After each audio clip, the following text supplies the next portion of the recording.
সূরা আল আলাক। বিসমিল্লাহির রহমানির রহিম। রহমান রহিম আল্লাহ তাআলার নামে।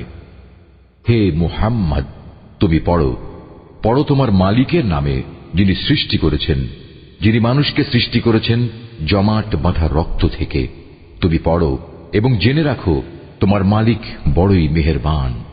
তিনি মানুষকে কলম দ্বারা জ্ঞান বিজ্ঞান শিখিয়েছেন। তিনি মানুষকে এমন সবকিছু শিখিয়েছেন যা তিনি না শেখালে সে কখনো জানতে পারত না। আর হ্যাঁ, এ মানুষই বড় হয়ে বিদ্রোহে মেতে ওঠে। সে দেখতে পায় তার যেন এখন আর কোনো অভাব নেই, অথচ এ নির্বোধ ভেবে দেখে না একদিন তার মালিকের দিকেই তার প্রত্যাবর্তন হবে। তুমি কি সেই দাম্ভিক ব্যক্তিটিকে দেখেছ যে তাকে বাধা দিল আল্লাহর এক বান্দাকে যে নামাজ পড়ছিল? তুমি কি দেখেছ সে কি সঠিক পথের উপর আছে? কিংবা সে কি অন্যদের আল্লাহ তাআলাকে ভয় করার আদেশ দেয়?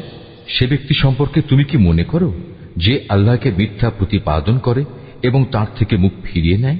এ দাম্ভিক লোকটি কি জানে না আল্লাহ তাআলা তার সব কিছুই পর্যবেক্ষণ করছেন? কিছুতেই না।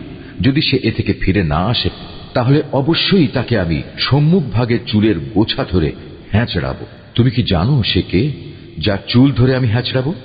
সে হচ্ছে আমাকে মিথ্যা প্রতিপন্নকারী নাফরমান ব্যক্তিটি। সে আজ বাঁচার জন্য তার সঙ্গী সাথীদের ডেকে আনুক, আমিও তার জন্য আযাবের ফেরেশতাদের ডাক দেব। কখনো নয়, তুমি কিছুতেই তার অনুসরণ করো না। তুমি বরং তোমার মালিকের সামনে সাজদাবনত হও এবং তার নৈকট্য লাভ করো।